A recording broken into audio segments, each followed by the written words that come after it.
Coach, I know you've probably been asked this before, but every year in August we see you in this. Like, what you just like to embrace the heat? I do. I mean, it's really it's not really hot. You know, it protects. Today, but- Well, yeah, truly, but it kind of protects me from the sun. The sun doesn't hit me. You know, so you get kind of used to it. You know, it's a mindset. Okay. You know, if the players can go out here with helmets and run around, surely a coach can go out here with a sweatsuit on and do it. You trying to put off some Rocky Balboa vibes from it? I do love Rocky though, but no, I'm not. You know, I couldn't. Nah, I can't be Rocky. I can be Mike Reed though. How have things changed for you? And what is it? What does an associate head coach do? Are there, what kind of duties do you have with that? Well, anything Coach Sweeney doesn't want to do, I do.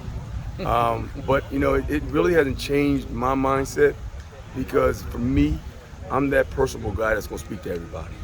You know, as I told the kids in the meeting today, Colin Sadler was walking next to me, and he's a young freshman, and he doesn't smile a lot. He's one of those old school throwback offensive linemen. And so I told him before we got to the practice field, I was going to make him laugh. And he told me I wasn't. And then about 2 minutes later, he was laughing. And he said, "Coach, you're the first one that's been able to do that." But that's who I am. I'm a personable guy. I love people. I mean, that's why I'm in the game. You know, if you don't love people, this is not a job for you. You know, so.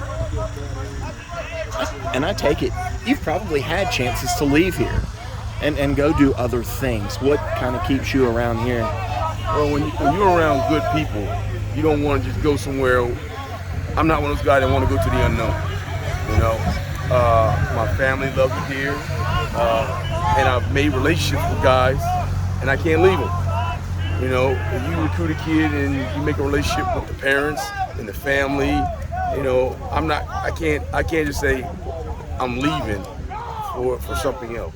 I want to finish the job, and if it means that I'm here the rest of my career, then I'm here the rest of my career. It's a great place to be. You know, there's a lot of people that would love to be at Clemson.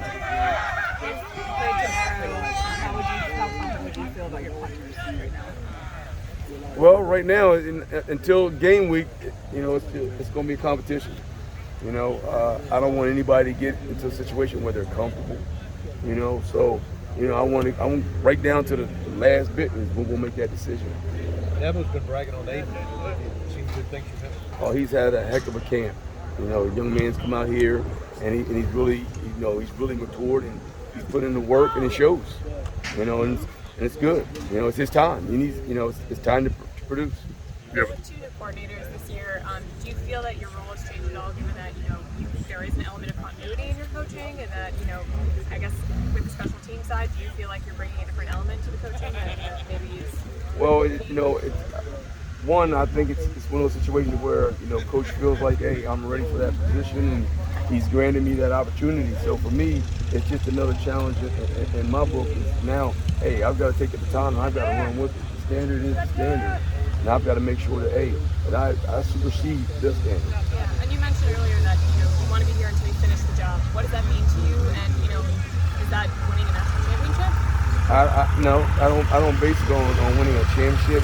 For me, it's about these young men, and the reason why I got in the game is to, one, help them to be successful. So that job really will never end, so I don't know what that means, I don't know. Mike, can you sort of describe the level of trust that both Soriano and Jaden have sort of built from you, and like if y'all were to play tomorrow, throwing them in there? Well, in recruiting, I'm one of those kind of guys that, hey, I don't want to feel like I wasted some time going and recruiting with somebody. So if I recruit you, I want to play you. Heck, I may die tomorrow. I want to say, hey, I saw you play. And that's with any kid that I'm recruiting. I'm recruiting you for a purpose, and that's not to come and sit on a bench. I want to see you play. Your school's investing in you, then hey, let's go. Make something happen. Let's play. I think Coach Goodwin mentioned technique. Maybe was the biggest thing for Oriana to kind of keep improving on. Can you elaborate more on specifics? Well, there's certain things in high school that you can do and get away with. On this level, you can't. Where everything matters. Where in high school you may take a shortcut to something. Well, on this level you can't. especially against the guys we go against every day. You know, so he's got to be very precise. You know, as a corner, anywhere, one wrong move may not mean a short play. It could be a big play. So it could be a touchdown. So just trying to coach him up and being technically sound. So at the end of the day, he can rely on technique rather than, you know, guessing or anything of that nature. When you think back to last season, are there any games that you wish you could take back, or that really are thorn in your side right now that are maybe motivating towards this year? I think everything is motivating.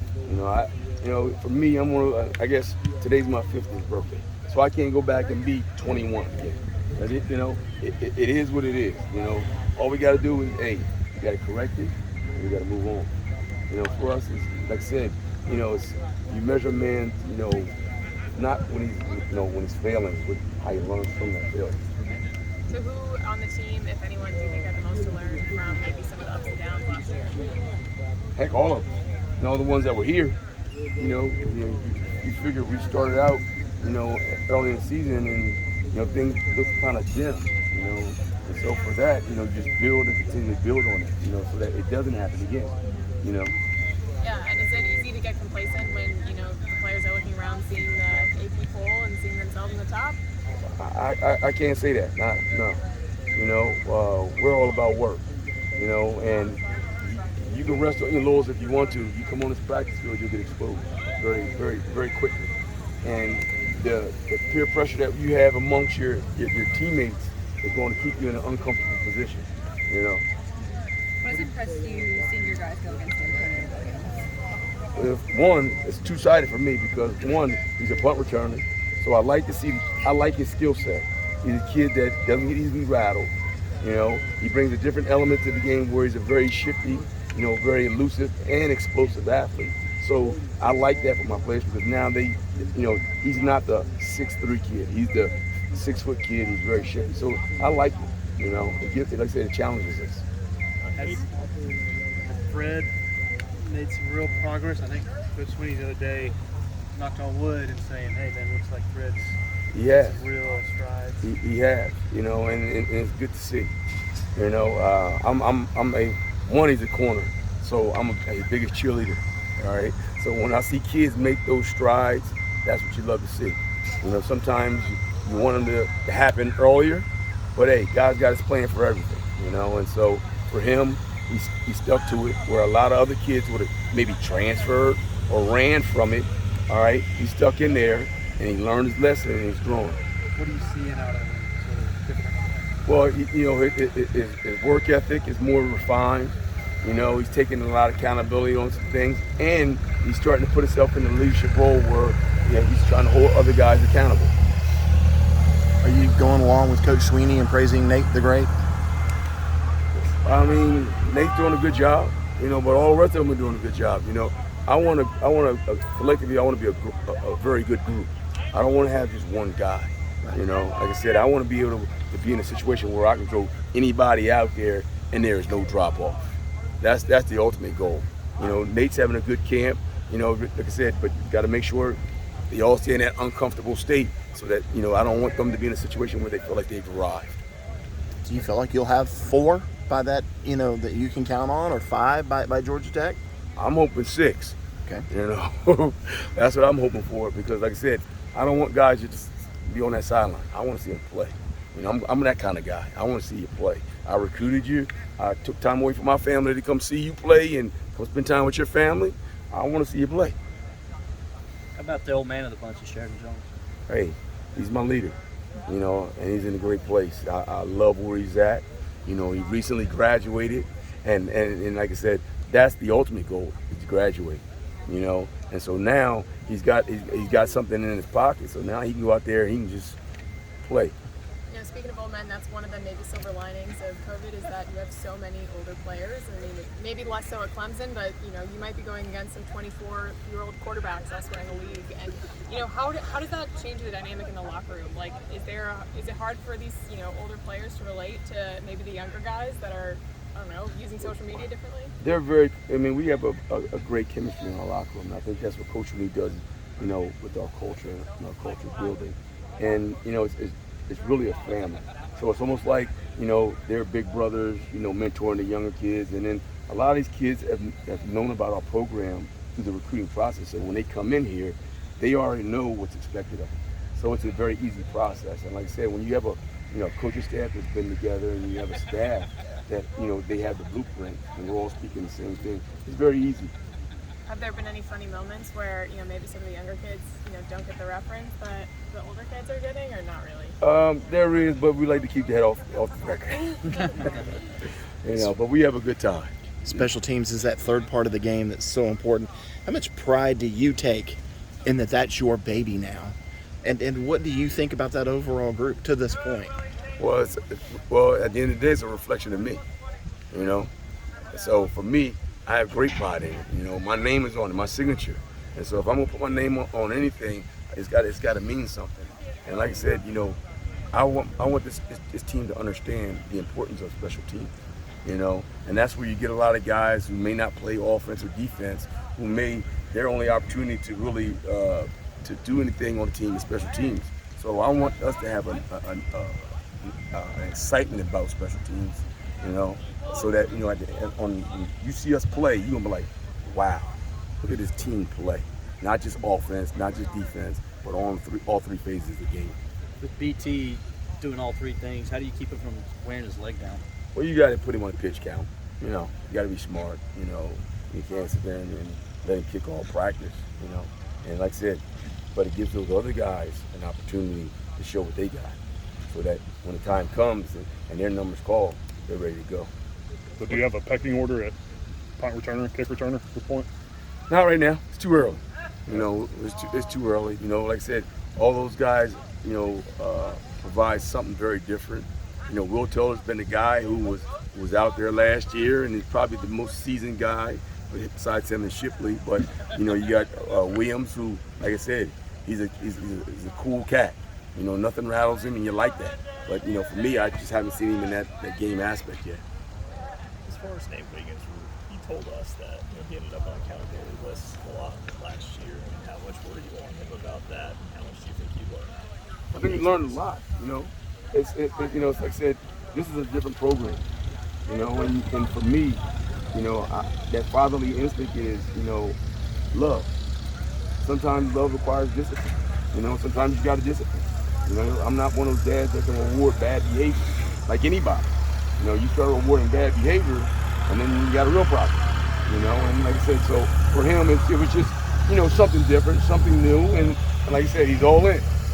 And it's good to see that. That's a true sign of maturity. How nice is it having a Healthy mother, good. I mean, he is like a spark plug. He is like the Energizer bunny. If he doesn't bring that juice, I'm gonna find him. But that's one thing he does, and I love it. You guys saw me, on signing day. He was one of the young men I cried about because he's a very emotional kid. He plays passionate. He's a loving guy. He's a great young man. And everything you ask, he does. And he's like the epitome of, a Clemson player. So you gotta, like I said, I'm one of his biggest cheerleaders. Talk about the running. Is he talking all the time? I think it said he's one of the best trash talkers on the team. Is he constantly talking? Malcolm just talk. I don't know if you call it trash because it's not really trash. Malcolm just talk. Regardless of what comes out, he's gonna talk, and I like it. He's getting his players involved. Like literally, practice is like kind of like on a little down, dim side. Malcolm's jumping up and down, and you're like, hey man, what are you drinking? What are you eating? I need some of that. So he's like I said, he's a good guy to be around. Good to have in your room. From a development standpoint, how tough was it to lose Miles pretty early on in fall camp? I did. It hurt. Like I said, I brought him here for a reason. I want to see him play. And have to, having a young man, not be able to play. Sometimes they feel like, man, they feel disconnected. So it's my job to make sure, hey, come on, man. This is a little setback. This is one of the little wake up calls. You got it now. You got to really, you got to fight now. You got to struggle. But it's sad. Did you see the flashes of why you recruited him? Most definitely. I mean, fast, physical. You like it. So you were just hoping that when the news came back about his injury, you were like, man, I wish it was just a slight something slight, but it wasn't. But it's okay. He'll be okay. He'll be ready to go. Anybody else?